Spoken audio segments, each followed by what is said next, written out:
Hello guys, welcome to share बाजार।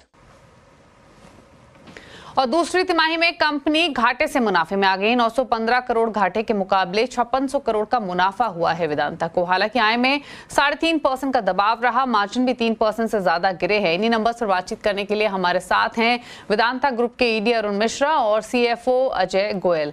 आप दोनों का ही स्वागत है इस शो में। लेकिन अरुण जी, आपसे शुरुआत करते हैं। रिजल्ट्स तो अच्छे आए हैं, कंग्रेचुलेशन अच्छे अर्निंग्स के लिए। तो पहली चीज, कौन कौन से वो ट्रिगर्स रहे हैं जिनसे सपोर्ट मिला है इस बार के अर्निंग्स में? देखिए, प्राइमरीली जो हमारे जो सबसे बड़े बड़े दोनों बिजनेस है, एक है एल्यूमिनियम और एक है जिंक। दोनों बिजनेस में हमने लगातार एक एक क्वार्टर अंतर क्वार्टर हमने वॉल्यूम एक्सपेंड किया, प्रोडक्शन बढ़ाया और हमने जो कॉस्ट है, इनपुट कॉस्ट कई क्षेत्रों में बढ़ने के बावजूद भी हम लोगों ने उसमें काफी मात्रा में कंट्रोल कर लिया।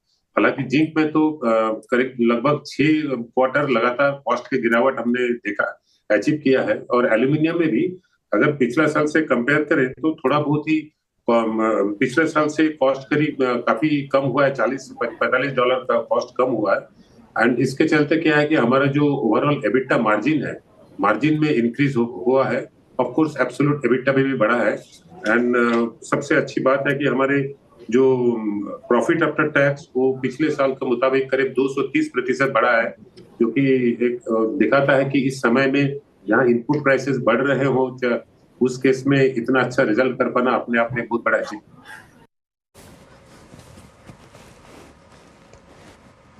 अच्छा, वहीं अरुण जी एक चीज और बताइए, जिंक प्रोडक्शन ने आपके बिजनेस को कितना स्ट्रॉन्ग सपोर्ट किया है? जिंक प्राइसेस ग्लोबली हमने देखा नॉर्थवर्ड जा रहे हैं। आगे के लिए प्राइसेस को लेकर क्या प्रोजेक्शन है, क्या आउटलुक है जिंक बिजनेस को लेकर? नहीं, हमने तो पहले भी आपको जिंक का जब इंटरव्यू के सामने मैंने बोला था कि प्राइस जो है दिसंबर तक पहुंचते पहुंचते $3000 पहुंचना चाहिए। एंड इसमें एक बड़ा इम्पिटस आएगा अमेरिका का इलेक्शन। अमेरिकन इलेक्शन हो चुका है एंड नया गवर्नमेंट जनवरी 5 को आ जाएगी। उनका अगर अगला क्वार्टर देखेंगे तो उनका इंफ्रास्ट्रक्चर स्पेंड काफी बढ़ने वाला है। उनका फेड रेट में कमी होगा, इन्फ्लेशन को डोनाल्ड ट्रम्प का प्रॉमिस है कम करेंगे।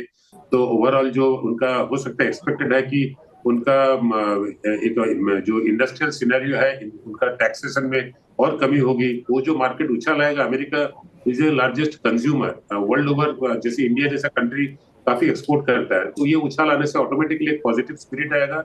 क्वार्टर 4 में मुझे उम्मीद है कि हम लोग $3000 भी क्रॉस कर जाएंगे। ओके, अच्छा अजय जी, एक सवाल आपसे। इकरा ने आपकी रेटिंग रिसेंटली अपग्रेड की है, ए नेगेटिव से ए इसे किया है। इन्वेस्टर कॉन्फिडेंस पर क्या असर पड़ना चाहिए आपके हिसाब से, और क्या क्रेडिट देते हैं, किन किन फैक्टर्स को क्रेडिट देते हैं इस रेटिंग अपग्रेड का? इसका इम्पैक्ट बहुत ही पॉजिटिव रहेगा इंटरेस्ट पे। पहले तो वेदांता के जो रिजल्ट है सेकंड तिमाही के, ये बहुत ही शानदार हैं। आपने नोट किया होगा इस क्वार्टर में हमारी जो एबिटा ग्रोथ है वो 44% है। इस फर्स्ट हाफ में जो एबिटा है ये हमारा हिस्टोरिकल ऑल टाइम बेस्ट है। एक बहुत ही महत्वपूर्ण घटना जो इस क्वार्टर में हुई है, हमारे बहुत सारे जो कॉर्पोरेट इनिशिएटिव्स हैं, हमने इस क्वार्टर में 1 बिलियन फ्रेश इक्विटी रेज की है थ्रू QIP, और हमने एडिशनल 400 मिलियन रेज किया है through our stake sale in Hindustan zinc. With all this changes हमारी जो प्रॉफिटेबिलिटी है, जो हमारी लिक्विडिटी है, जो कैश फ्लोज है, इसका इंपैक्ट हुआ, हमें रेटिंग पे हुआ है जो AA- से AA हो गई है। इस केस में जो इन्वेस्टर्स हैं, डेट के जो कॉस्ट ऑफ फंडिंग है वो सब कम होगी। ओवरऑल इसका इंपैक्ट हम पे बहुत ही पॉजिटिव होगा। अच्छा, एक चीज और अजय जी, बिजनेस डीमर्जर के बाद जो aluminium, oil and gas, power, steel या फिर फेरस मटेरियल्स है, या फिर जो बेस मेटल बिजनेस है, ये जब अलग होंगे तो वो कब तक होने की उम्मीद है, और इससे वैल्यू अनलॉकिंग कैसी होनी चाहिए? ये एक बहुत ही महत्वपूर्ण सवाल है कंचन जी। एंड आपको पता है कि हमारा जो लास्ट स्टेप है डीमर्जर का, हमारी स्कीम NCLT में फाइल हो गई है अगस्त में। उसके बाद जो फर्स्ट हियरिंग है वो हुई है अक्टूबर में। कोर्ट का ऑर्डर रिजर्व्ड है। उसका जो अगला स्टेप है, we have to call a meeting of creditors and shareholders. हमारा ये अनुमान है कि डीमर्जर प्रोसेस इस साल के अंत तक, मार्च तक खत्म हो जाएगा। उसके बाद जो अभी एक बड़ा वेदांता है, ये 6 नए वेदांता के रूप में आगे आएगा। भले एल्यूमिनियम हो, जिंक हो, ऑयल गैस हो, पावर हो, उस केस में जो वैल्यू क्रिएशन है शेयर होल्डर्स के लिए वो बहुत बड़ी होने वाली है।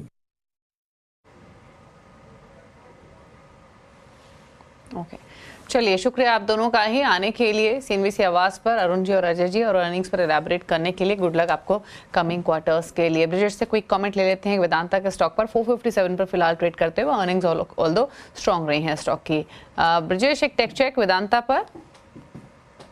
मैडम इसमें टेक्निकल भी थोड़ा पॉजिटिव रहेगा, क्योंकि मुझे लगता है कि हाल ही में जितना करेक्शन होना था वो हो चुका है। 450 के जो आसपास का जो लेवल है एक डिमांड जोन है, यहाँ पे थोड़े से कॉल राइटर्स भी अपने पोजीशंस बना रहे हैं। तो मुझे लगता है कि 450 के आसपास अगर किसी को ट्रेडिंग अपॉर्चुनिटी के नजरिए से अगर लॉन्ग बेट लेना है तो ले सकते हैं, या फिर किसी के पोजीशन है जहाँ पे वो स्टक है 450 के आसपास इसमें एवरेज भी किया जा सकता है। जो पुल बैक जो देख रहा हूँ मैं टेक्निकल पॉइंट ऑफ व्यू से 480 से 485 तक के लेवल्स का मैं पुल बैक देख रहा हूँ।